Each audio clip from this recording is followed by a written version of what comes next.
Hello everyone and welcome back to the next episode of the Road to FIDE Master series. This is the episode number 97 in which I will cover round number 7 from the 5th Rigolianos Memorial Round Robin Tournament. Let's go into it. I played with black pieces against the FIDE Master from Canada, a young guy who just lost a lot of rating and I felt like he might be under the weather a little bit. Little did I know, because I checked it only after the tournament, he was just after his, I guess, one of biggest achievements in life, because just a week before this round robin tournament for the International Master Norm, he played in the other one and he got it. He got 7 out of 9 points, got his norm, and I thought that I am playing with the guy that lost a rating and is not having a good time while he had a good time, for sure. Obviously, I had such feeling because he did not play that well in this one, unfortunately for him, I guess. But I still knew that he is a tough player. On top of that, if you watched the previous episode, you would know that for the second time running in this tournament, I missed out on a win in a pretty terrible fashion, leaving me with no chance of getting International Master title, norm I mean, and leaving me with very little chances to get my FIDE Master title. My motivations levels have dropped, so I've prepared a little something that you may enjoy, but afterwards I was not in the mood to play. Let's see what I mean. So, after e4 I chose e5. I was contemplating c5 for a full fight, but I was unsure which system against it would my opponent choose, because he chose plenty. So I decided to keep it simple and go into the e4 e5 section. I saw that in the previous game or two games he was very well prepared in the Ruy Lopez that I too play, and I wanted to show some ideas there as black too. However, he went into the Italian game, which at first I completely forgot about, even though it was the majority of his games. I had what you call the recency bias. I thought that, well, he played two Ruy Lopez's, it's his main weapon, right? But then I checked quite late, unfortunately, that, well, he mainly plays Italian. So I have to prepare something. And before I will tell you and show you what did I prepare, three shoutouts that I have to give. First one to Grandmaster Felix Blauberger. I hope that I pronounced his name well. Second one to the Grandmaster Pierluigi Basso. And the third one to the Grandmaster Magnus Carlsen. What is it about? Well, as you may know, or maybe you don't know, I am not that much of an e4, e5 player. I just started doing that for a year or so. So against few systems, few openings, I don't have that good of a choices. And one of them is the Italian game. I tried some ideas here and there, but it was mostly done to emit main lines, which, you know, would include move like this, move like that, and so on. However, for this game, I wanted to go away from the theory as quickly as possible. And when I watched the video on YouTube from the Grandmaster Felix Brockberger, by the way, check out his channel, it's amazing. He was mentioning the idea by Pierluigi Basso, which was, I will show you in a second, that I have seen Magnus Carlsen play it, and it pushed me over the edge in the decision, okay, I will play it if Carlsen plays it. What is it?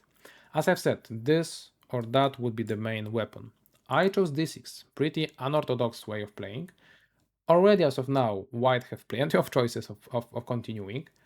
My opponent chose castle, after which once more I have plenty of ways of continuing, but I chose once more something very unusual, which is bishop e6. In my database there were only two games like that.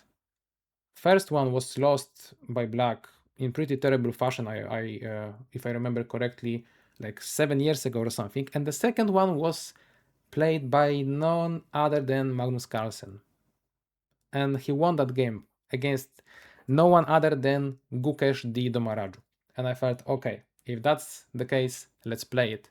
The idea itself was suggested by Pierluigi Basso in one of his courses and explained on YouTube by Felix Brockberger. That's why I gave those three shoutouts. I said that main point of it all is to avoid all the fury in the Italian, which I managed to do against someone that have played dozens of Italians in the classical games, and I cannot even count how many you know, in shorter time controls or online. I wanted just that and I got it. And other than that, it might be a little bit spicy. It might be somewhat promising for black if white will not be cautious. And sometimes white is not cautious because why would he be, right? After some strange d6 bishop e6 line. So let's see how the game continue. Obviously my opponent took, disrupted my pawn chain, then went for c3, preparing d4. Therefore I play with knight to f6. And in here both Gukash d and my prep only mentioned rook e1. Gukash played like this against Magnus Carlsen. My prep had such move. Unfortunately for me though, queen e2 was played by my opponent. Kind of a novelty, if you may say so, but I guess my d6 bishop e6 setup is more of a novelty. And the problem is that all I have prepared against in this setup against white will not be working. Why? After rook e1, I had a novelty prepared with the better setup than Magnus Carlsen himself chose, which is bishop e7 after d4 castle, and after d5 Magnus, I don't remember how exactly he took back either with the knight or the pawn. I didn't want to take back. I wanted to play knight g4, hitting the pawn twice so that I can take it back with the knight twice. Therefore my opponent would like to not give it away like it. He would take there, bishop d6, and all of a sudden, all of my pieces are looking in the very same direction, and objectively speaking, I'm fine, without a pawn. That was my spicy line. However, it did not happen, because why? A3 looks like a promising move for the opponent, because, well, he's kicking away my knight and all my attack prospects, but I can play knight takes f2, spicing things up yet another step, let's say, along the way. King takes, queen check, and I'm entering the dark squares. I'm setting up another sack, I sacrifice the pawn, the knight, the exchange is coming. A lot of fun. And even though I did not remember how exactly to crush white, I knew that it should be easier for me to play than the opponent. So this was the spiciness that I had prepared, but after queen e2 it does not work at all, because after bishop e7, here, like what's the point? In that variation previously, both the rook and the queen were misplaced in a sense of protecting the f2 square. In the game, like everything is there. h3 kicking away my knight, I cannot do much.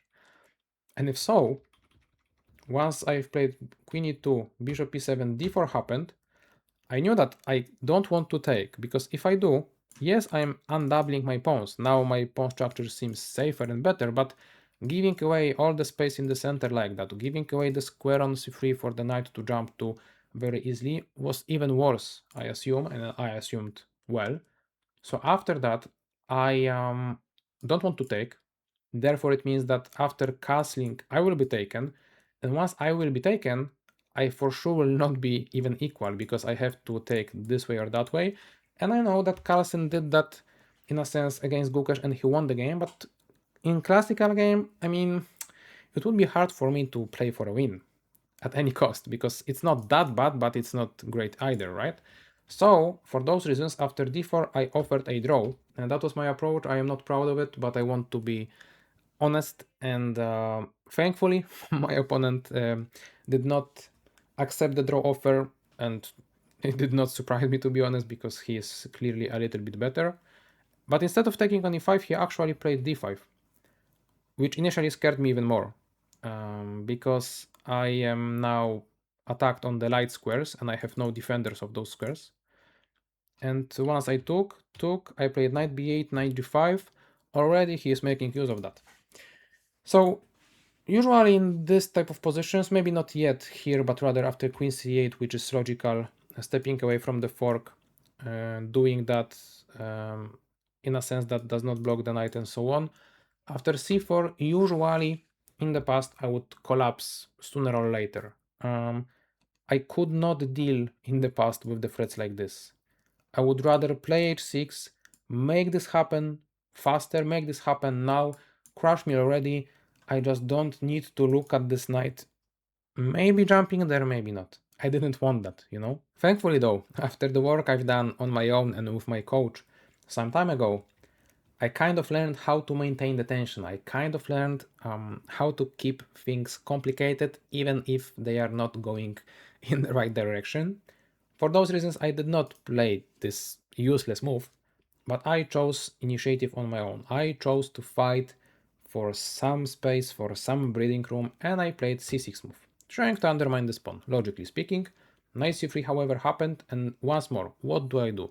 Do I take immediately? Do I try to develop the knight like this or like this to c5, maybe to some other square? Nothing concrete. Time is ticking. I'm burning this time. Each decision, as you can tell from the moment d5 was played, this move was the only move, took me nearly 3 minutes to consider. This move was the only move, basically 12 minutes. This move, 5 minutes. Not the only one, but rather easy one. c6, once more, 20 minutes. But logically, right? Now, knight d7, another 5. Each move, each time, I'm fighting my demons. I'm fighting the urge to play h6. I'm fighting the urge to just throw those chess away, go home, and lose the game as soon as possible because I don't want to be here, right? So pretty tremendous work from me. Half of the time I was thinking about chess, half of the time I was dealing with my psychological demons, let's say, in that scenarios. Therefore, I'm so pleased that after f4, or maybe even beforehand, I saw this opportunity to maybe jump to b6, and I took this opportunity because, you know, at first when you are allowing f4 move, attacking the pawn, attacking the bishop, it's not ideal, but I knew that tactically speaking, I'm okay. I can play like this. If my pawn is taken, I don't care. I just give a check. I'm running away with the bishop from the attack, and then I can take the pawn. Funnily enough, what I've learned in those past weeks, months, maybe even years, is that this maintaining tension stuff was, you know, putting me back a lot in terms of my development, my rating and stuff. Queen e6, and I cannot take because of the fork. And if so, usually it would mean that after knight f7, I'm either, you know, smothered checkmate, or this knight can go like somewhere else to fight, to win. However, after knight f7, I don't want to take and give up the exchange. I play here, he gives me a check, and this is not working because I can take the knight with the knight and protect from the checkmate. And if the knight goes somewhere else, let's say in here, now I can take the queen and take the knight. So I maintain this tension between the queens, so I don't take so that I'm forked. I play like this and I'm happy. I miscalculated a little bit because this takes c6 may happen, and now I am attacked here, here. This fork still applies. This one might be also a little bit stronger now. So maybe I miscalculated, maybe my opponent did too, or I could have played some other move at this point. Presumably it could have been knight g4, trying to hit the queen, open up the file, and make use of the opponent's king weakness too. Crazy position, very complex position, but what I'm trying to say is that I'm very proud of myself that I maintained the tension both on the board and in my head, and I really was not going for the shortcuts, for the forcing moves. I wanted to find my way around it all. For those or other reasons, my opponent decided against taking on e5, and it took him quite some time to do that. He initiated playing with knight e6 after 15 minutes fought. I went to f7, he went back, I went back, and he, for those two moves, spent 25 minutes and he did not accomplish nothing. Still, even though I offered a draw and he refused it, I would be happy to take it anyway, because my position is clearly worse. But I'm hanging on there, you know, and opponent has to think what else can he do differently. And my point is that I am setting up queen g4 move. If that happens, I am suggesting a trade which would lower down the tension completely. I am having an eye on some squares directly and indirectly, suggesting a queen trade, you know, using those light squares on for my own sake. I was feeling it. I was really happy about this. And my opponent was not, and he had to think about what to do. Um, Computer says that simply bishop e3 is the way to go, and probably humanly speaking it is, because it just says that whatever, I don't have to rush this, I don't have to rush anything else, just finish development, right? But from the human standpoint, sometimes we just forget about it. What my opponent did was find a very, very creative motive and maneuver, which is queen d3, that at the first glance does not accomplish much. Sorry about the evaluation of the computer, I turned it off. So it was, by the computer means, as you saw, inaccuracy, but by the human means very creative maneuver, as I've said, because it opens up the opportunity to take over those light squares, diagonals, this way or the other. But I went for the variation I had to go in anyway, which is CD, CD, Queen C4. And for some reason, I mostly considered Queen F5 to happen. And then I wanted to play like this, if I remember correctly, and just go for the repetition once more, looking for a draw. And only afterwards it hit me that Queen H3 is the move that he is perhaps setting up, and indeed it happened like that. So looking at this position, I told you so many good things about my approach so far, maintaining the tension on all that.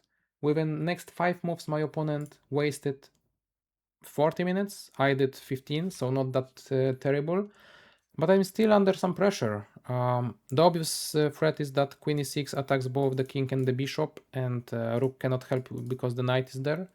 So what to do? What to do? Well, I can take the knight with the knight on d5, Queen e6, King h8, Knight f7, and now I cannot do it, not because of the smothered mate, because once more I will take with the knight and protect with the rook, but because of obviously some knight e5 checks, because now the queen is okay there and I'm losing the queen of mine. So I had to take, and this is the position that we got ourselves into. And yet again, I need to say to you that I am proud of myself, because not that long ago, like a year maybe or so, without the work I've done on my own, without the work I've done with my coach, I would not be able to really go for this line, because I was so against giving out the material. I did not understand why would I ever need to do it, why would I do it, why exchange, and so on, so on. But in this critical moment, this way of playing is the objectively best, practically best, overall the best, and I had to find it, and I did, and I went for it, and I was not afraid. That's something I'm very happy about, because after this, as we've said, I am in some danger, materially speaking and practically speaking, because I have an exchange down for a pawn, but it's not much. I'm still put under pressure there. Plenty of stuff is correlated, plenty of stuff is pinned and hanging, but I found it. I found the maneuver that gets me to a good position, which is rook f8 with a tempo to the queen, bringing the rook into the game in a way, because after queen e6, which is the only move, I can now play bishop d8 with the crushing idea of planting the bishop there, my worst piece ever, just because I wanted to, go by this line. Please think about your pieces, please think about how to improve them, what is the worst one, how can it change. I followed the principle, I gave it some calculations. I was not afraid to do so, to do all of this, to go for all of this, and all of a sudden it all makes sense. Every piece of mine have some purpose, and rook f8 was really important, because if I go for the very same stuff, this rook is closed, which means that my king might be in a big danger. Rook f8 connected with bishop d8, amazing resource. It took me a while, but I got it. 5 minutes to finish off this game. Move number 23, no time control, crazy stuff.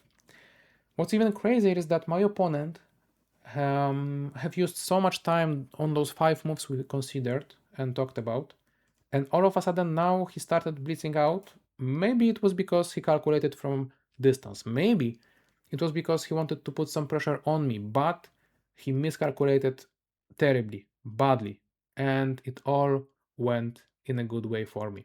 What is the blunder? What's the situation? In general, this is kind of a deadly weapon.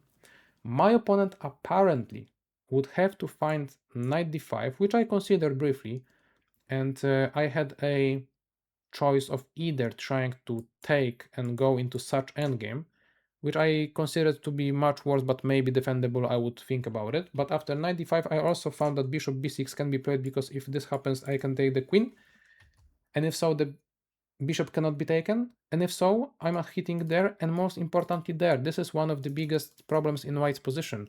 The rooks are not connected. So after this, I checkmate in 1, and after bishop e3, I take. Still, he cannot take back. King h1 is okay, because now the rooks are looking at each other, but now I can take the knight, and basically I have this bishop for free. And now I'm for sure okay. I calculated something like this, and then I believe I was debating, should I go like that and allow this pawn to be taken because I cannot take it because of the checkmate, or should I go maybe with some king g8 with the hopes of getting the king there. The point being, with 5 minutes on the clock, this is the best I could have done. I saw it all and I was like, okay, that's okay. My opponent, as I've said though, he played rook d1 rather quick, and I was like, he puts more pressure and stuff, and he goes away from the attack, but something is off. I can simply give a check and go away from all the pins, and just like that, I am winning. That was my more or less thought process. Those strangely pronounced words, and not so confident yet. But what can he do? Obviously, king has to go in the corner. Leaving it here and there would be rather a bad decision. So king h1 it is, and now I take on c3. And I'm not sure what exactly did my opponent miss, but maybe the fact that after bc I have knight e4, maybe to begin with protecting the pawn. But secondly, I mean, look at this. Look at this. Smoother checkmate on the menu, guys. Just after I was thinking about it for such a long time against my own king, I can try to deliver it, right? I can try to deliver it. Not only that, after 94, rook f1, I don't want to even go for this line, because in here it's still a little bit tricky. After bishop a3, protecting here, hitting there, and there. But I can play bishop b6, and now I am threatening queen g1 anyway. Imagine that he plays whatever, some move. Queen g1, knight f2 once more, another version of the smoother checkmate. Amazing stuff. I was so happy to see it. And my opponent already after queen c5 realized what have happened. As you can tell, 2 minutes spent here, but it was not on calculation. King h1 was the only move. It was of disbelief. He just was in disbelief for 2 minutes. How can he miss that after knight c3, bc3, there is knight e4, and basically it's the end of his dreams. Wow, amazing stuff.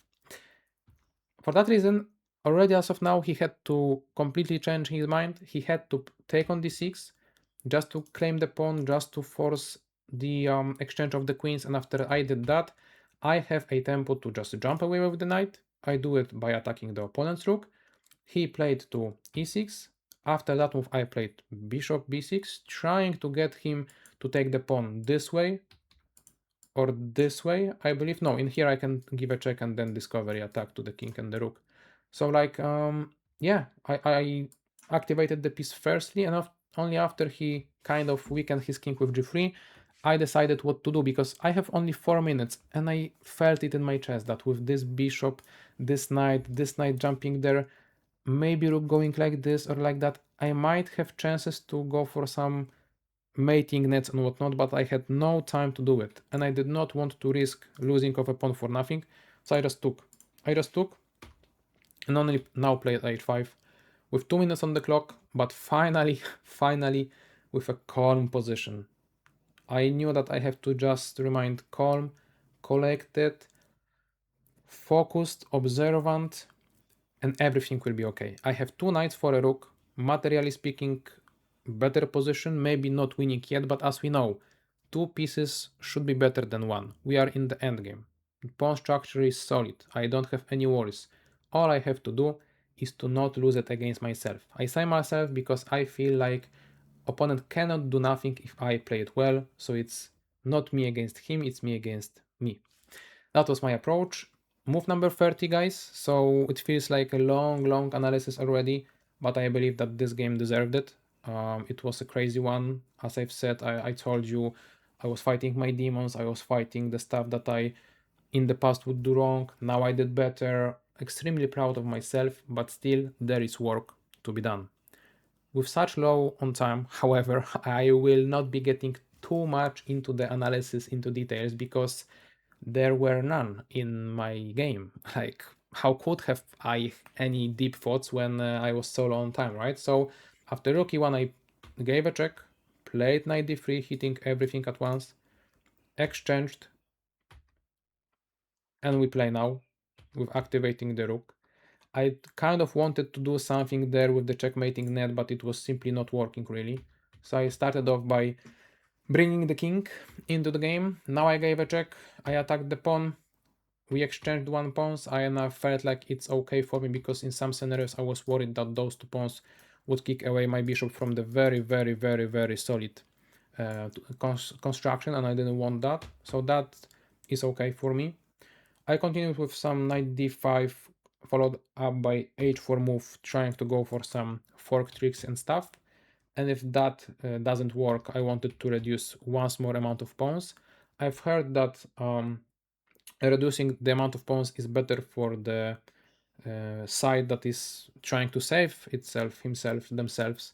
But in here, I really wanted to lower down the possibility of things going very wrong. So I wanted to exchange one pair of pawns on one side, one pair of pawns on the other side. I thought that this is the sweet spot between, allowing my opponent some counterplay versus not allowing him to exchange too much. And now, without too many problems, I can go for the further improvements, I would say. Anyway, I played rook a5, trying to bring the rook into the game like that. King f3, knight c7. I was worried for a second that after a check I have to go away and then this is a draw. Only after a few seconds of thought I realized that the knight covers the square, so as you can tell, 1 minute on the clock is not that much. You have to triple check everything, and only after some time I realized that, so that's why I played it. Rook b8, king f7, and not allowing the rook, I don't know, to g8 maybe. Rook d8 here, check, king f6, check, king f5, and in here I felt that opponent was supposed to play rook e7. For some reason I got scared of it, because even though I can give a check, then take the pawn with a check, it felt like some counterplay, backwards from my king would be beneficial to my opponent. And I'm only talking about my feelings, because computer, if you will turn it on in this game, it will go like this in the end game. I don't know why. I don't want to know why, but that's the reality. In the game, however, rook to d7 happened, and I had to double check, triple check, quadruple check if knight e6 is working, because it goes under the rook and allows this, so check and the attack. But I have king g6 now, hitting the rook so that after this I can take, and if the rook goes away I have knight d4, so that's okay. On top of that, as you can tell, rook d7 happened with 1 second on the opponent's clock, right? Because he got 30 seconds additionally after making the move. So I thought, okay, he's on the verge of losing knight d6. This simple trick, he will fall for it. He did not. He played rook e to d2, covering the square, going away from the fork, and so on. However, my goal was simple, trying to limit opponent's rooks. Sometimes, if opportunity is there, maybe to suggest a trade, but later on, when I take at least one more pawn. And by coordination, by having this additional piece 3 against 2, be more active, be more active, be more active. So I gave a check. He covered. I didn't want to exchange yet. I wanted to take the pawn first, as I've said, right? He gave a check. I disrupted the connection. He went to a6. I gave a check, put the king into strange position. He went to g4. I didn't like this positioning. I said, okay, it's okay for me. Most importantly, I have bishop b6. I disconnected his rooks, right? One of my goals. Rook a4, rook b5, rook e4, check. I thought that, okay, he's going there into checkmate pattern. He went back. I felt, give a check again. Here. Once more, some checkmate patterns with the bishop on c7. Rook c2, bishop e5. I had to double check if that's okay, because now I'm under some pressure, right? Especially after move of such kind, let's say.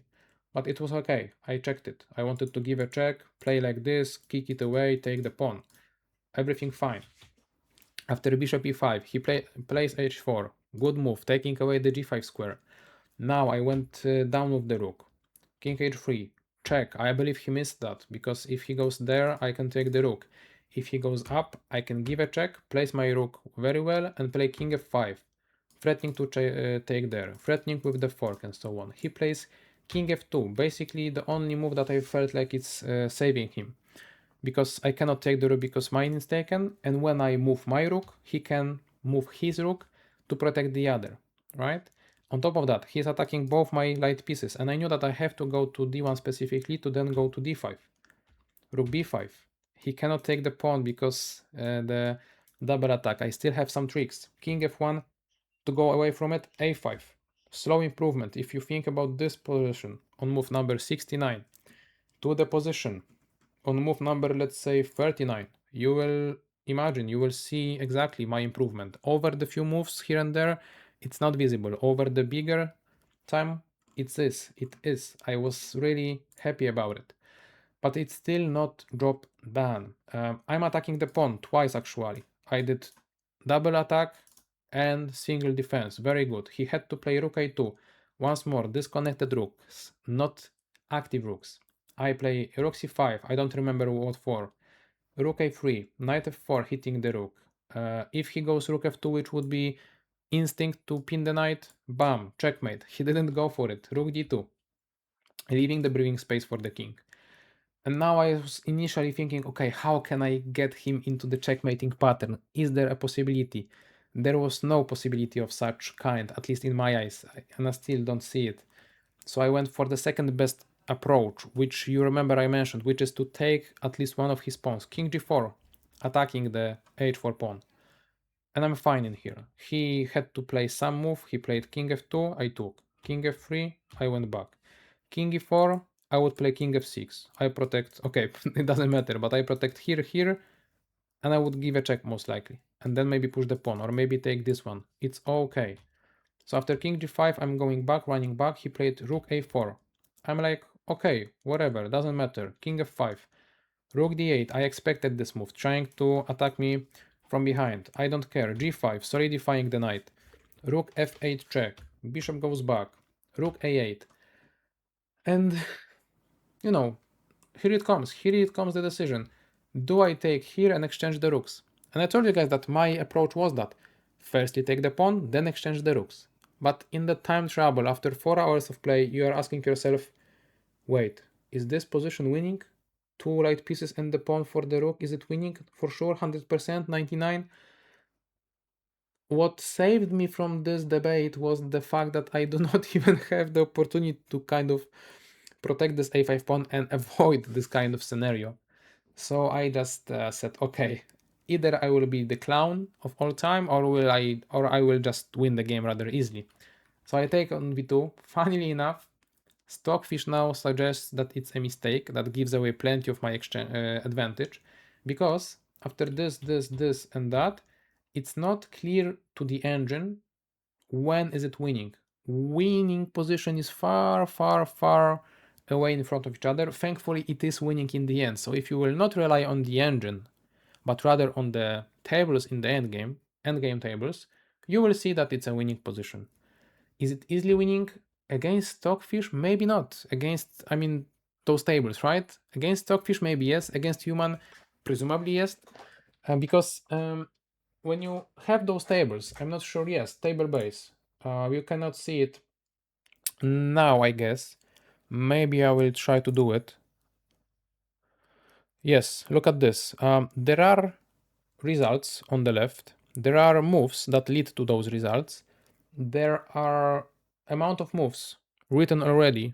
When will the checkmate happen? And usually in the table base on Chess and on chess.com, this amount of moves 1 1 1 1 1 0 1 1 and so on means when will be the progress. The progress in a sense that you know that you have to avoid the rule of 50 moves, be not before but without either check or the pawn push. So in here it shows you how many moves are there until such move happens, either the taking or the pawn push. And then on the right hand side you have amount of moves. So rook a8 happened, g4 now happened, and after king to g3, I will for a second put myself a little bit lower. You can see that I can play knight g6, which I did, and after king f2, only knight h4 allows me to make progress, meaning push the pawn within 7 moves. If I don't do it, now all of a sudden I can progress in 10 moves and whatnot. So I'm not really sure what's that about. I'm not really sure how can I learn this stuff by heart as a human being. My point is that I did not play it precisely, but neither did my opponent, because for me it's much easier to play. All I have to do is push the pawn. He has to play those crazy moves like why rook a4 is better than rook to g8, for example. Okay, maybe now I know the difference, but let's continue a little bit more. Yeah, rook e4, what is it, right? And so on. So yeah, funny stuff, funny stuff. I just wanted to tell you that this tool is better for such endgames with little amount of pieces on the board than Stockfish. So yeah, that's it. Let's go back to the analysis. Um, so guys, how did the game continue? He played some random moves. I did too. Play some random moves. I wanted to have my knight in here to cover the check like that. I wanted to have my knight and bishop there to cover the checks on the g file like that, so that my king can advance, so that my pawn can advance shortly too. I played it. He played rook a6. I gave a check. He played there. I gave a check. He went down. I played king to g3, knowing that it's risky move because I am leaving those two pieces on the same file for the rook to attack, but knight e3 check happened. King g1, you may ask yourself, what is going on? He's blundering the rook. Don't fall for this trap. Don't fall for this trap. It's a stalemate trap. So, objectively speaking, maybe this move was a little bit better, but I wanted that. I wanted to play now here, attack, protect, play, push, push, push. That was my idea. So his approach, his attempt was fine. King g1, knight f5 check, king h1. I cannot take the rook. I played king to f3, right? Avoiding the stalemate. He played rook g6. I played the g3, rook g5. Once more attempting the stalemate. Imagine that you want to play a move like this, which is, logical, I would assume. Rook takes g3. Unfortunately, stalemate it again. You have to be precise with the knight, where to go. Knight e3 is the way, blocking the bishop, so no stalemate will be there. And now rook f5 happened. Don't go for the trap. Third time, second time in a row. You cannot do it. You cannot do it because of the stalemate. King g4. And rook f7 was a decisive mistake, I would say. Why do I say decisive when the game is already decided? Because one last try of my opponent could have been to just say, okay, let's see how you do it. Let's see how you checkmate with the knight and the bishop. Thankfully, I know how to do it, so I was sure of it, and I knew that it should not be a big deal, big problem. So I was happy with that, and I thought that it would be his last chance. However, with this stalemate trick, and with this unfortunate move, after knight f5, I've covered this square, I protected the bishop, I covered the f file too, and after he played rook d7, I can simply play king f3 with this and that. And he cannot play there to stop the pawn from pushing because I control the square. He cannot take because I can now take, and it's the knight, not the bishop, that is standing there. This square is not taken. So at this point, after king f3, no good move to play. And I can just push and push because king protects, bishop protects. And at that very moment, my opponent resigned the game. 99 moves. 99 moves. Grind as it is. Wow. Amazing stuff. I hope that you liked this analysis because it's the longest one of the tournament and it will be like it. I told you about my demons in the meantime. I told you about my thought process that don't want to be there anymore. I don't want to fight for the title because I know that it's hopeless. I cannot win the title. I cannot get to FIDE Masters title. I have black pieces. I got met with novelty in the opening. I struggled in the middle game. I was slower on time, but then I found resource after resource, idea after idea, trick after trick. I avoided all the stalemate tricks and whatnot in the opening. I mean, when it comes to winning in chess, this win, that type of win, feels like kind of the best one. I mean, you know you deserved it. You know you fought well. You know that the work you've done paid off before tournament, during the game itself.